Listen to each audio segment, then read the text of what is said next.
मेरे प्यारे बच्चों। तो हम स्टार्ट करते हैं आगे topic. Can matter change it's state? क्या मैटर अपने स्टेट को चेंज कर सकता है? क्या सॉलिड लिक्विड में चेंज हो सकता है, लिक्विड गैस में चेंज हो सकता है, या गैस सॉलिड में वापस चेंज हो सकता है? इस चीज़ को हम देखने के लिए एक एक्टिविटी करेंगे। उस एक्टिविटी के अकॉर्डिंग हम समझेंगे कि किस तरीके से कोई भी एक मैटर अपनी स्टेट को चेंज करता है। जब मैटर अपनी स्टेट को चेंज करता है तो क्या होता है उस मैटर का, क्या होता है उस स्टेट के पार्टिकल्स का। ठीक है, किस तरीके से पार्टिकल अपनी स्टेट को चेंज करेगा। जब भी पार्टिकल अपनी स्टेट को चेंज करेगा तो क्या होगा, उसकी पार्टिकल्स के बीच में जो इंटर एटॉमिक या हम बोले फोर्स ऑफ अट्रैक्शन है वो ब्रेक डाउन होगी, जिसके बारे में मैंने अभी आपको इस क्लास में बताऊंगी कि किस तरीके से फोर्स ऑफ अट्रैक्शन के बारे में, कि फोर्स ऑफ अट्रैक्शन होता क्या है। सबसे पहले हम चलते हैं इस एक्टिविटी के लिए। इस एक्टिविटी के अंदर क्या है हमारे पास, हमें क्या लेना है, एक बीकर के अंदर आइस क्यूब लेने हैं। आइस क्यूब को आपको हीट करना है। जैसे आप उसको हीट करोगे एक टाइम आएगा जिसके बाद ये आइस मेल्ट होने लग जाएगी और ये किस में कन्वर्ट हो जाएगी, लिक्विड में। आपको वो टाइम देखना है जहाँ पर ये आइस क्या हो जाए, थर्मामीटर में वो टेम्परेचर नोट डाउन कर लो जिस टाइम ये आइस मेल्ट हुई है, बॉयल नहीं, जिस टाइम पे ये मेल्ट होने स्टार्ट हुई है। ठीक है, जैसे जैसे आप टेम्परेचर को इंक्रीज़ करते हैं ये आइस किस में कन्वर्ट हो रही है, लिक्विड फॉर्म में। L is for liquid form. Again जो वाटर कन्वर्जन है, इस वाटर कन्वर्जन को अगेन आप हीट करोगे तो कुछ टाइम के बाद ये वाटर किस में कन्वर्ट हो जाएगा, वेपर फॉर्म के अंदर, that is the gaseous form. तो सबसे पहले हमने क्या देखा, हमारे पास सॉलिड फॉर्म किसकी थी, आइस की थी। आइस से फिर किस में कन्वर्ट हुआ, आइस से कन्वर्जन हुआ हमारा किसके अंदर, आइस सॉलिड, सॉलिड से वाटर, वाटर से वेपराइजेशन फॉर्म के अंदर गया। ठीक है, सॉलिड से लिक्विड, लिक्विड से गैस, ये हमारा चेंज हुआ। नेक्स्ट आ जाते हैं ये पॉइंट्स जो इम्पॉर्टेंट हैं, क्योंकि मैंने ये लेक्चर वापस रिकॉर्ड किया है, वो फाइल डिलीट हो गई थी इसलिए हाईलाइटेड है। When the ice start melting you have to find out the temperature at which the ice start melting. ठीक है, वो जिस टाइम पर, जिस टेम्परेचर पर आइस मेल्ट होना स्टार्ट कर दे, ठीक है, उसको बोलते हैं मेल्टिंग। ठीक है, note the temperature where all the ice is converted into water. अब वो टेम्परेचर नोट करो जहाँ पे पूरी आइस किस में कन्वर्ट हो गई है, वाटर के अंदर। अब अगेन आपको उस वाटर को स्टिर करना है, मिक्स करना है और ये देखना है कि वो वाटर बॉयल होना किस टेम्परेचर पर स्टार्ट हो रहा है। जब कोई भी जब ये वाटर बॉयल होना स्टार्ट करता है, ठीक है, वो टेम्परेचर जिस पे वाटर बॉयल होना स्टार्ट हो, ये नहीं पूरा उबल गया, नहीं, जैसे ही वो हल्का बॉयल करना स्टार्ट करता है उसको बोलते हैं हम क्या, बॉइलिंग पॉइंट। इस चीज़ की फॉर्म को अभी समझाएंगे नेक्स्ट पैराग्राफ के अंदर। On increasing the temperature of solid the kinetic energy of the particle increase. जैसे आप पार्टिकल की टेम्परेचर को इंक्रीज करते हो तो टेम्परेचर इंक्रीज करते हैं तो काइनेटिक एनर्जी भी इंक्रीज होती है। इस काइनेटिक एनर्जी के बढ़ जाने की वजह से, ये इंपॉर्टेंट लाइन है, ये 1 मार्क क्वेश्चन में अराइज होती है, द पार्टिकल स्टार्ट करने लग जाता है वाइब्रेट विद ग्रेटर स्पीड। जैसे ही पार्टिकल तेज़ तेज़ चलने लग जाएगा उसी टाइम पर ये एनर्जी जो दी गई थी किससे, हीट की वजह से, ये उन पार्टिकल्स के बीच की फोर्स ऑफ अट्रैक्शन को कम करेगा। The particle leave their fix position, वो अपने जहाँ थे उस पोजीशन को लीव कर देंगे और स्टार्ट करने लग जाएंगे मूव मोर फ्रीली। ठीक है, a stage is reached when the solid melt and is converted to a liquid. एक ऐसी स्टेज आएगी जब सॉलिड मेल्ट हो जाएगा और किस में कन्वर्ट हो जाएगा, लिक्विड में।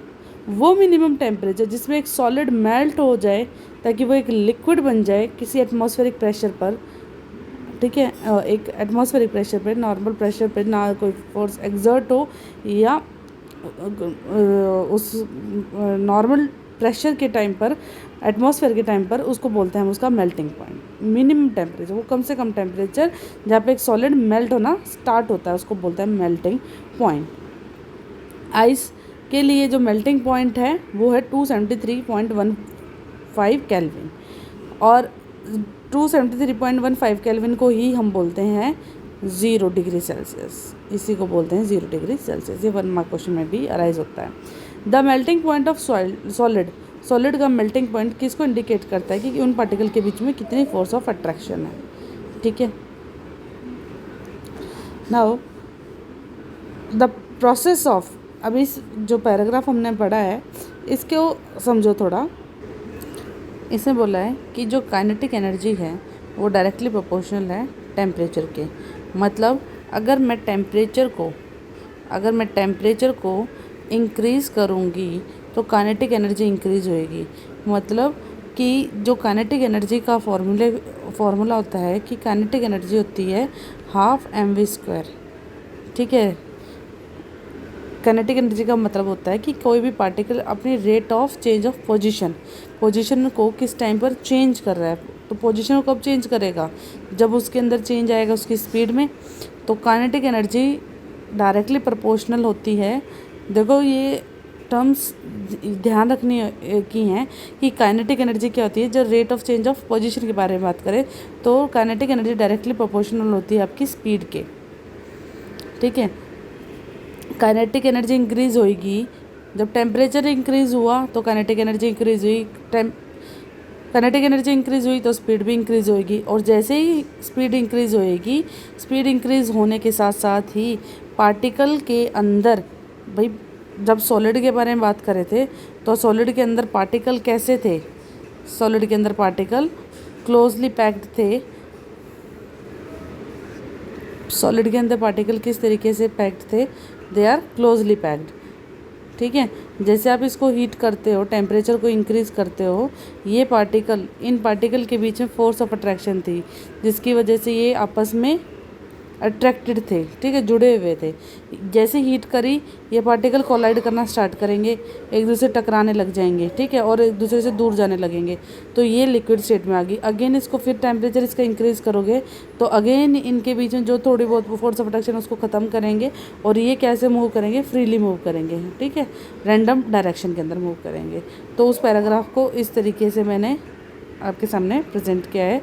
इसको समझना कि काइनेटिक एनर्जी की डिपेंडेंसी टेम्परेचर पे, टेम्परेचर जैसे इंक्रीज़ करते हैं काइनेटिक एनर्जी भी इंक्रीज़ होती है, जिसके साथ स्पीड इंक्रीज़ होएगी तो पार्टिकल्स के बीच का फोर्स ऑफ अट्रैक्शन है जो वो भी इंक्रीज़ होएगा, ठीक है। Now the process of melting that is change of solid state into liquid state, वो प्रोसेस जहाँ पे एक सॉलिड लिक्विड में चेंज हो जाता है उसको फ्यूज़न बोलते हैं। ये जो मैंने हाईलाइट करके इंपॉर्टेंट है। व्हेन अ सॉलिड मेल्ट, उसका टेम्परेचर सेम रहता है तो उसका वो जो हीट हमने दी थी वो कहाँ गई, वो सारी हीट उसकी कहाँ होती, कंटेनर में होती है।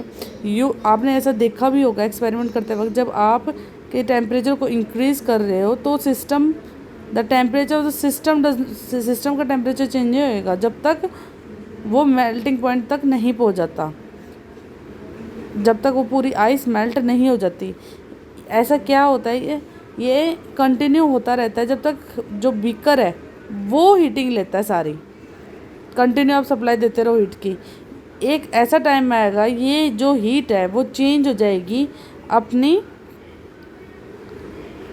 स्टेट को, जो पार्टिकल है वो अपनी स्टेट को चेंज कर जाएगा, किसको कम करके, पार्टिकल्स के बीच की फोर्स ऑफ अट्रैक्शन को कम करके। जैसे ये हीट एनर्जी एब्जॉर्ब कर दी जाती है आइस से without showing any rise in temperature, उसके आइस के अंदर टेम्परेचर को राइज नहीं करता। आप ये घर पे भी करके देख सकते हो। आइस को आप एक बीकर में रख के उसको हीट करने स्टार्ट करो तो वो आइस में कोई हीटिंग नहीं हो रही है, वो जो कंटेनर है, जो बीकर है, वो ही गर्म होगा, ठीक है। तो वो जो एनर्जी है, हीटिंग एनर्जी है, वो क्या हो जाती है, हिडन हो जाती है। और इसी हिडन एनर्जी को, इसी छुपी एनर्जी को हम क्या बोलते हैं, लेटेंट हीट। लेटेंट का मतलब ही क्या होता है, hidden. The amount of heat energy that is required to change 1 kilo of solid into liquid at atmospheric pressure at its melting point. 1 kilo solid को मेल्ट करने के लिए किस एटमॉस्फेरिक प्रेशर में, उसको बोलते हैं हम latent heat of fusion. Solid को चेंज करना लिक्विड में, ये तो हमें पता है, सॉलिड लिक्विड में चेंज होता है तो फ्यूज़न होता है। और क्या, उस हिडन एनर्जी को लेके, तो हिडन एनर्जी कौन सी होगी, लेटेंट हीट। तो लेटेंट हीट ऑफ फ्यूज़न क्या कहलाता है, जब एक सॉलिड 1 kg का सॉलिड कन्वर्ट होता है लिक्विड के अंदर एट एटमॉस्फेरिक प्रेशर, उसके मेल्टिंग पॉइंट को हम बोलते हैं लेटेंट हीट ऑफ फ्यूज़न।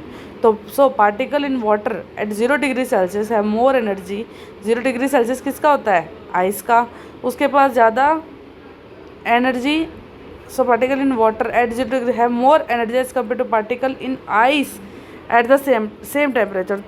उसके पास ज़्यादा एनर्जी होगी किसके कंपैरिजन में, जो वाटर है आइस की फॉर्म में उसी सेम टेम्परेचर पे, ठीक है। When we supply heat energy to water, अब वाटर को और एनर्जी देंगे हम, अब उसको वेपराइजेशन करना है। एक ऐसा पॉइंट आएगा जहाँ पे पार्टिकल अपनी एनर्जी को ब्रेक कर देगा, जो उसके बीच का फोर्स ऑफ अट्रैक्शन थोड़ा बहुत भी है उसको ख़त्म कर देगा। उस पॉइंट पर वो बॉयल होना स्टार्ट करेगा और उसी को हम बोलते हैं boiling point. The temperature at which a liquid start boiling at the atmospheric pressure is known as its boiling point. Boiling का मतलब ही क्या होता है, एक बहुत बड़ा फिनोमिना है ये। Particle bulk of the liquid gain enough, particle क्या लेता है, लिक्विड की फॉर्म के अंदर बहुत सारी एनर्जी लेता है ताकि वो चेंज होए, वो क्योंकि बहुत एनर्जी की ज़रूरत होती है कि वो चेंज करे लिक्विड से किस में, वेपर स्टेट में जाने के लिए। इसके लिए फॉर द टेम्परेचर इज, इसके लिए कितना है वाटर के लिए टेम्परेचर, वाटर के लिए वैल्यू बता रखी है आपकी 0 डिग्री सेल्सियस आइस के लिए मेल्ट होने के लिए, और बॉइलिंग पॉइंट की तरफ 373 केल्विन होता है वेपर फॉर्म में जाने के लिए। 373 केल्विन का मतलब हो गया 0 डिग्री सेल्सियस का मतलब होता है 273 केल्विन, और 100 इज इक्वल टू 373 केल्विन। ये केल्विन क्या है, हमारी एसआई यूनिट होती है। डिग्री सेल्सियस से किस में कन्वर्ट करा है, केल्विन के अंदर। जब भी आप डिग्री सेल्सियस से केल्विन में कन्वर्ट करना होगा आपको 273 ऐड करना होता है, ठीक है। तो लेटेंट हीट ऑफ वेपराइजेशन को आप डिफाइन कर सकते हो, हाँ सिंपल है, सेम। लेटेंट हीट मतलब हिडन, ठीक है। वेपराइजेशन का मतलब जब 1 किलो वाटर को कन्वर्ट करना हो किसके अंदर, वेपर फॉर्म के अंदर, तब एट एन एटमॉस्फेरिक प्रेशर, तब हम उसको बोलते हैं latent heat of vaporization. Clear. अब जो पार्टिकल स्टीम में होगा, जब लिक्विड में आइस से ज़्यादा एनर्जी होगी, अमाउंट ऑफ हीट लेने की ज़्यादा होगी, तो वेपर में तो और उससे ज़्यादा होगी। तो particle in steam that is water vapour at 3 centigrade have more energy than water at the same temperature. This is because particle in steam have absorb, क्योंकि उसने ज़्यादा एनर्जी एब्जॉर्ब करी है लेटेंट हीट ऑफ वेपराइजेशन की form के अंदर। अब जब सॉलिड को हम हीट करेंगे तो किस में कन्वर्ट होता है, लिक्विड के अंदर। हीटिंग का साइन ये भी होता है ट्रायंगल, ठीक है। जब सॉलिड को कन्वर्ट करा हमने, हीट करा, तो वो लिक्विड में कन्वर्ट हो गया, लिक्विड से गैस में हो गया। अब इन्हीं को वापस कूल करो, बीकर में आप पतीले में पानी गर्म करो, बर्फ़ को मेल्ट करो, पानी हो गया, पानी को फिर गैस के अंदर कर सकते हो। और जब उसमें कन्वर्जन करो, जो बॉयल करो, तब उसके ऊपर आप एक प्लेट रख दो, उसके ऊपर आपको दिखाई देंगे वाटर ड्रॉपलेट्स, ठीक है। उसको कूल होने दो, तो वापस वो सारे वाटर ड्रॉपलेट्स अगेन बीकर में आ जाएंगे। फिर उसको कूल करो, वाटर हो गया, वाटर से फिर कूल करो, फिर वो आइस फॉर्म में हो गया। मतलब एक देखो, हीटिंग करने के लिए हमें सॉलिड से लिक्विड, लिक्विड से गैस, और फिर गैस को कूल करोगे तो लिक्विड में, और लिक्विड को कूल करोगे तो वो सॉलिड में कन्वर्ट हो गया। तो इससे हमें क्या पता चला, so we infer that state of matter can be change into another state. एक स्टेट से दूसरे स्टेट में चेंज कर सकते हैं, क्या चेंज करके, by changing its temperature. Temperature को चेंज कर दो, उसके अंदर भी चेंज आ जाएगा स्टेट ऑफ मैटर के अंदर। We have learn that substance around us change state from solid to liquids, solid से लिक्विड में चेंज होगी, and from liquid to gas on application of heat. Heat apply करते ही वो change होगी solid से लिक्विड, लिक्विड से gas में। बट देयर, पर ऐसे और भी अलग अलग एजम्पशन हैं, but there are some other change directly from, और भी हैं, जैसे सॉलिड से डायरेक्ट गैस में चला जाए लिक्विड स्टेट में ना आके। तो ऐसे एक एग्जांपल है कैम्फर का, कपूर का। मम्मी जब उसको, या पूजा घर में देखा होगा आपने, जब उसको बर्न करते हैं वो सॉलिड फॉर्म में होता है, जैसे हीटिंग करते हैं तो गैस फॉर्म में कन्वर्ट हो जाता है। आप इस ड्रॉपलेट्स को वापस कर सकते हो। आप उस कैम्फर को क्या, एक फ़नल के उसमें रख लो, चाइना डिश में रखो कैम्फर को, उसके ऊपर एक फ़नल इन्वर्ट करके रख दो, और अपर साइड में क्या लगा दो, एक कॉटन प्लग लगा दो। जैसे आप हीट करोगे कैम्फर क्या होएगा, वेपराइज हो जाएगा और इसमें डिपॉजिट हो जाएगा, ठीक है। कैम्फर यहाँ पर जाकर सॉलिडिफाइड हो जाएगा, वेपराइजेशन फॉर्म के अंदर चला गया, उड़ गया, और फिर कुछ टाइम के बाद आप देखोगे इसकी वेपर फॉर्म थी जो ये कैम्फर, वेपर्स कन्वर्जन हुआ, और यहाँ से वापस कैम्फर क्या हो गया, सॉलिडिफाइड हो गया, वापस उसी स्टेट में आ गया। A change of state of directly from solid to gas without changing into liquid state, उसको सब्लिमेशन बोलते हैं। और direct change of gas to solid, gas से डायरेक्ट किस में चेंज होना, गैस से डायरेक्ट सॉलिड में कन्वर्ट होना बिना लिक्विड में आए उसको बोलते हैं डिपोजिशन, डिपॉजिट हो जाना। ठीक है, तो गैस से डायरेक्ट सॉलिड में आए तो डिपोजिशन, और सॉलिड से अगर गैस में जाए तो उसको सब्लिमेशन। इस डायग्राम के अंदर भी आपको दे रखा, देख लो। सॉलिड से कहाँ गया, लिक्विड में, तो फ्यूज़न होगा। लिक्विड से गैस में जाएगा तो क्या होगा, वेपराइजेशन होगा। अब इसको जब कूल करेंगे हम गैस को तो डिपोजिशन हो गया। ठीक है, लिक्विड को अगर कूल करते हो तो उसे बोलते हैं सॉलिडिफिकेशन। ये पूरी इंपॉर्टेंट है डायग्राम, एक एक वर्ड। सॉलिडिफिकेशन मतलब लिक्विड को कूल करना, तो सॉलिडिफिकेशन। और अगर गैस को कूल करते हो तो क्या होता है, कंडेंसेशन प्रोसेस। और जब सॉलिड से हम जाते हैं डायरेक्ट गैस पे हीटिंग करने की वजह से, तो उसको बोलते हैं सब्लिमेशन। तो ये सारे नाम 6 से 6 नेम आपको पता होना चाहिए। Effect of change of pressure, पहला इफेक्ट किसका था, टेम्परेचर का। सेकंड है प्रेशर, जब आप प्रेशर को चेंज करते हो। Difference in various state of matter due to the difference in the distance between the constituent particle के बीच की कितनी डिस्टेंस है। ठीक है, कितनी डिस्टेंस इन पार्टिकल्स के बीच की, उसके वजह से अलग अलग स्टेट्स ऑफ मैटर को हम देखते हैं। सॉलिड के अंदर ये डिस्टेंस कम होता है, बिल्कुल नेग्लिजिबल होता है। लिक्विड में थोड़ा होता है और गैस में बहुत ज़्यादा डिस्टेंस होता है। What will happen, we start putting pressure and compressor. क्या होएगा अगर मैं इन पार्टिकल्स के ऊपर क्या करूँगी, अगर मैं इन पार्टिकल्स के ऊपर क्या लगाऊँ, प्रेशर लगाऊँ। ठीक है, इन पार्टिकल्स के ऊपर क्या लगाया जाए, प्रेशर लगाए या कंप्रेस करूँ तो क्या होगा। जैसे एक बैलून है, उस बैलून के ऊपर अगर मैं प्रेशर लगाऊंगी तो क्या होगा, वो ब्लास्ट हो जाएगा थोड़ी देर के बाद। तो क्या इम्पैक्ट पड़ता है प्रेशर लगाने का। ठीक है, नाउ अगर हम कंप्रेस करें गैस को किसी सिलेंडर से, वो will the particle come closer, क्या पार्टिकल क्लोज आएंगे। Do you think that increasing और डिक्रीजिंग प्रेशर क्या चेंज स्टेट हो, क्या आप मानते हो कि प्रेशर को बढ़ाने या घटाने से उसकी स्टेट चेंज होती है। अब इसके लिए अगेन हमारे पास एक्टिविटी है। इस एक्टिविटी के अंदर क्या कहा गया है, जैसे ही हम प्रेशर को अप्लाई करते हैं और उसका टेम्परेचर कम करते हैं। मैंने प्रेशर को क्या करा, प्रेशर को अप्लाई किया, मतलब प्रेशर को इंक्रीज़ किया और टेम्परेचर को रिड्यूस किया। ठीक है, वो गैस को क्या कर देगा, लिक्विफाई में कर देगा, लिक्विड फॉर्म में कर देगा। कभी गैस के सिलेंडर को अगर आपने देखा हो, उसके पिस्टन जैसे हम रिमूव करते हैं एकदम, तो जो हाई प्रेशर से आ रही होती है, अगर आप उसके आगे अपना हाथ लगाओगे तो आपके हाथ में ऐसा लगेगा जैसे लिक्विड जम गया हो। ठीक है, ऐसा कभी मत करना अकेले। ये सब मैं आपको बता रही हूँ, ये पेरेंट्स के आगे ही हो ये सारे काम। ठीक है, ये जब हमने गैस के सामने, पिस्टन के सामने अपना हैंड पुट किया, उस टाइम पे वो हाई प्रेशर से बाहर निकल रही थी और उसका टेम्परेचर क्या कर रहे थे, रिड्यूस कर रहे थे। तो किस फॉर्म में के अंदर आ गई, लिक्विफिकेशन, गैस बर्नर ऑन नहीं रिड्यूस कर रहे थे।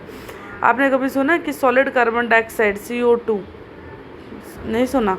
इट इज़ स्टोर्ड, उसको हम स्टोर करते हैं किस में, एक अंडर हाई प्रेशर स्टोर करते हैं, हाई प्रेशर है। सॉलिड CO2 होती है, वो कन्वर्ट हो जाती है किस में, गैस स्टेट में।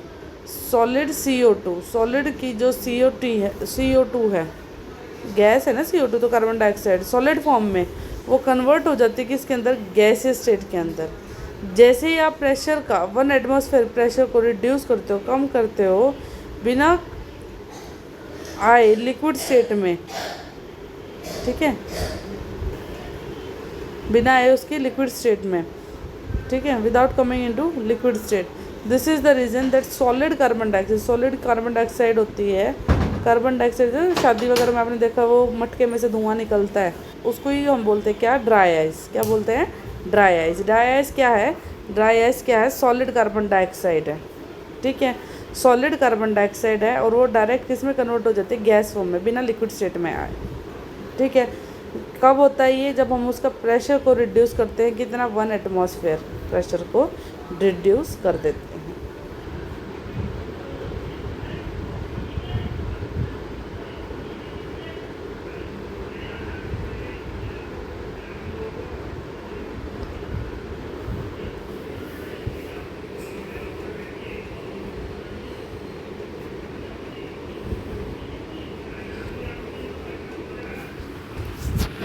अब जैसे ये क्वेश्चन है, convert the following temperature to Celsius scale.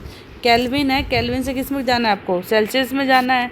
तो केल्विन कब बना है, इसमें से 273 माइनस कर दो, आप डिग्री सेल्सियस में आ जाओगे। ठीक है, 300 में से जैसे 573 वाला है तो 573 में से 273 माइनस कर दो तो क्या आ जाएगा, 0 0 300। तो ये क्या है, 300 डिग्री सेल्सियस। इसका आंसर है 300 degree Celsius. What is the physical state of water at, physical state क्या होगी वाटर की, किस पे, at 250 degree Celsius and 100 degree Celsius. Physical state बतानी है। फिजिकल स्टेट क्या होगी वाटर की, पूछी है 250 डिग्री सेल्सियस। आइस की होती है 0 डिग्री सेल्सियस। आइस से अबव क्या होगी आपकी, वाटर मतलब किस में कन्वर्ट हो जाएगा, स्टीम में। ठीक है, वेपर फॉर्म होगी। 100 डिग्री सेल्सियस की भी 0 डिग्री सेल्सियस से ज़्यादा ही है, तो वाटर किस में कन्वर्ट हो सकता है, वेपर के अंदर। For any substance why does the temperature remain constant, किसी भी सब्सटेंस के लिए टेम्परेचर अगर हम कॉन्स्टेंट रखें हैं, अच्छा क्यों टेम्परेचर को कॉन्स्टेंट रखें during the change of state, किसी भी सब्सटेंस के लिए why does the temperature constant क्यों रहता है, क्योंकि अगर हम कंटिन्यूसली चेंज करते रहेंगे तो क्या होगा, पार्टिकल के बीच की फोर्स ऑफ अट्रैक्शन रिड्यूस होती चली जाएगी। ठीक है, suggest a method to liquefy atmospheric gas, atmospheric gas को आप कैसे, suggest a method to liquid form के अंदर करनी है आपको एटमॉस्फेरिक गैस, कैसे करोगे।